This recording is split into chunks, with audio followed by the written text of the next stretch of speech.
మన ప్రభువును రక్షకుడైనటువంటి యేసుక్రీస్తు నామం పేరిట మీకు శుభములు తెలియజేస్తూ ఉన్నాను. బాగున్నారండి? ఈరోజు దేవుని యొక్క వాగ్దానం కొరకు దేవుని యొక్క వాక్యముల నుండి 18వ కీర్తన 3 నుండి 6 వచనాల్ని చదువుకుందాం. కీర్తనీయుడైన యెహోవాకు నేను మొరపెట్టగా ఆయన నా శత్రువుల చేతిలో నుండి నన్ను రక్షించును. మరణపాశములు నన్ను చుట్టుకొనగను, భక్తిహీనులు వరద పొర్లు వలె నా మీద పడి బెదిరింపగను. పాతాళపు పాశములు నన్ను అరికట్టగను, మరణపు ఊరులు నన్ను ఆవరింపగను. నా శ్రమలో నేను యెహోవాకు మొరపెట్టుతిని, నా దేవునికి ప్రార్థన చేసితి. ఆయన తన ఆలయములో ఆలకించి నా ప్రార్థన అంగీకరించెను. నా మొర్ర ఆయన సన్నిధిని చేరి ఆయన చెవుల జొచ్చెను. ప్రార్థన చేసుకుందాం. దయగల మా తండ్రి, మీ నామానికి వందనాలు, కృతజ్ఞతాస్తుతులు చెల్లించుకుంటూ వస్తాం. ఈ ఉదయకాల సమయంలో ప్రభు, నీ బిడ్డలమైన మేము నీ సన్నిధికి వస్తుండగా నీ వాక్కు ద్వారా మాట్లాడుతూ రమ్మని, నీ కృపను విస్తరింప చేయమని యేసుక్రీస్తు ప్రభు వారి శ్రేష్ఠ నామములో ప్రార్థిస్తున్నాం పరమ తండ్రి, ఆమెన్.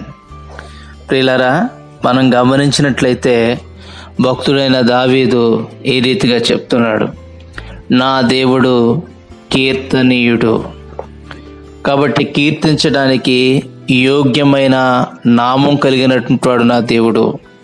అటువంటి దేవుని కీర్తిస్తూ నేను ఆయనకి మొరపెట్టాను, ప్రార్థన చేశాను అంటున్నాడు.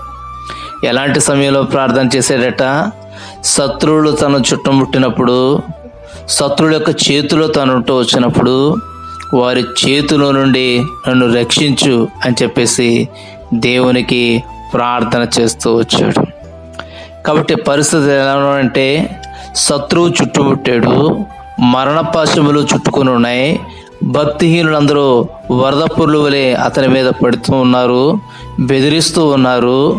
కాబట్టి ఇటువంటి ఈ పరిస్థితుల్లో, మరణ పుట్టులలో తాను ఏం చేస్తున్నాడంటే మొరలెడుతూ ఉన్నాడు, ప్రార్థన చేస్తూ ఉన్నాడు. నా శ్రమలో నేను యెహోవాకు మొరపెట్టు తిని, నా దేవునికి ప్రార్థన చేసి తిని అని చెప్తూ ఉన్నాడు. కాబట్టి అనుదిన యాత్ర జీవితంలో గుర్తుపెట్టుకోవాలా, మన దేవుడు ఎవరు అంటే ఆయన కీర్తనీయుడు. మన దేవుడు ఎవరు అంటే శత్రు యొక్క చేతుల నుండి విడిపింపగలిగినటువంటి వాడు. మన దేవుడు ఎవరు అంటే మరణపాశముల నుండి మనల్ని తప్పించగలిగినటువంటి వాడు. మన దేవుడు ఎవరు అంటే భక్తిహీనుడు మన మీద పడి మనల్ని బెదిరించిన ఆయన మనల్ని బలపరిచే దేవుడు. మన దేవుడు ఎవరంటే మన శ్రమలలో మనం ఆయనకు మొరపెడితే ఆయన మన ప్రార్థన వినే దేవుడు. కాబట్టి కీర్తనకాడు అంటున్నాడు, ఆయన తన ఆలయములో ఆలకించి నా ప్రార్థన అంగీకరించెను, నా మొర ఆయన సన్నిధిని చేరి ఆయన చెవులు జొచ్చెను. కాబట్టి సృష్టికర్త అయిన దేవుడు ఆయనే మన ప్రార్థన వింటే, ఆయనే మన ప్రార్థన అంగీకరిస్తే ఇక ఎవరు మనల్ని కృంగతీసేవారు? ఇక ఎవరు మనల్ని బెదిరించగలిగినట్టు? ఇంక ఎవరు మనల్ని మరణపాత్రులుగా చేసేది? ఏ వ్యక్తి కూడా మనకు హాని చేయలేడు. కాబట్టి కీర్తనకారుడు గుర్తించాడు, ఏమంటే యెహోవా నా బలము. దేవుడు ఎవరట? బలంగా చేసుకున్నాడు దేవుణ్ణి దావీదు భక్తుడు. కాబట్టి తనకు బలమైనటువంటి దేవుణ్ణి ప్రేమిస్తూ ఉన్నాడు. కాబట్టి దేవుడు మన ప్రార్థన వినాలి అంటే మనం ఏం చేయాలంటే ఆయనను ప్రేమించేవారిగా మనం ఉండాలి, ఆయన బలాన్ని ఎరిగిన వారిగా మనం ఉండాలి. కాబట్టి కీర్తనకారుడు చెప్పగలుగుతున్నాడు, ఆయన నా బలము, నాకు బలమైన నా దేవుని నేను ప్రేమిస్తున్నాను. ఆయన నాకు శైలము, నాకు కోట, నన్ను రక్షించేవాడు ఆయనే. కాబట్టి పరిస్థితులు ఏమైనా సరే నా దేవుడు నన్ను రక్షించగలడు. నా దేవుడు నాకు ఉన్నతమైన దుర్గము. నా దేవుడు కీర్తనీయుడు. ఇవి దావీదు యొక్క అనుభవాలు అయి ఉండవచ్చు. కాబట్టి అంటున్నాడు, ఆయన నా శైలము, నా కోట, నా కీడము, నా రక్షణ శృంగము, నా ఉన్నత దుర్గము, నా దేవుడు. చూసారా? కాబట్టి దేవుని యొక్క సహాయం పొందాలంటే ఆయన నా దేవుడు అనే అనుభవం మన జీవితంలో ఉండాలి.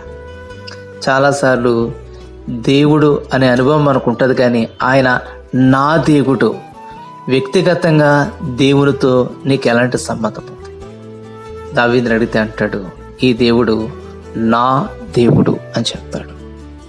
కాబట్టి తన పరిస్థితులన్నిటిలోనూ ఆ దేవుని యొద్దకు తాను వెళుతూ ఉన్నాడు. ఆ దేవుని యొద్ద తాను విచారణ చేస్తూ ఉన్నాడు. ఆ దేవునికి తన పరిస్థితులన్నీ అప్పగించుకుంటూ ఉన్నాడు. కాబట్టి దేవుని వాక్యం మనం గమనించినట్లయితే చూడండి ఎంత చక్కగా చెప్పాడంటే, 17వ వచనాన్ని మనం గమనించినట్లయితే 18వ కీర్తన 17వ వచనం, బలవంతులకు పగవారు నన్ను ద్వేషించువారు. ద్వేషించే వాళ్ళు ఎవరంట? బలవంతులు, తన శత్రువులు. నాకంటే బలిష్ఠులు, వారి వశము నుండి ఆయన నన్ను రక్షించను. చూసారా?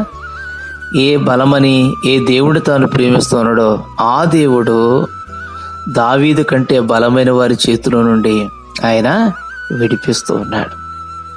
ఆపత్కాలమందు వారు నా మీదకి రాగా యెహోవా నన్ను ఆదుకొనెను.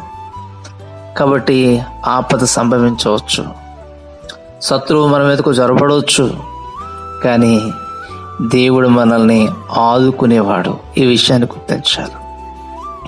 విశాలమైన స్థలమునకు ఆయన నన్ను తోడుకుని వచ్చును, నేను ఆయనకు ఇష్టుడును గనుక ఆయన నన్ను తప్పించాను. కాబట్టి ఎవరిని దేవుడు తప్పిస్తాడు అంటే ప్రార్థన చేసే వాళ్ళందరినీ కాదండి. ఎవరైతే వ్యక్తిగతంగా ఆయన నా దేవుడు, ఆయన నా బలము, నేను ఆయన ప్రేమిస్తున్నాను, ఆయన నన్ను రక్షిస్తాడు అనేటువంటి విశ్వాసం కలిగి దేవునికి ఇష్టలుగా ఉంటారు. అందుకనే అంటున్నాడు 19లో, నేను ఆయనకు ఇష్టడును గనుక ఆయన నన్ను తప్పించాను. కాబట్టి అనుదిన యాత్రా జీవితంలో మనం సేవించిన దేవుడు ఎవరు? మనము ఆయనకు మొరపెడితే ఆయన మన ప్రార్థనలు వింటాడా అంటే, దేవుడు మన ప్రార్థన వినాలి అంటే మొట్టమొదటిది ఆయనను మనకు బలముగా చేసుకోవాలి. రెండోదిగా ఆయనను ప్రేమించాలి.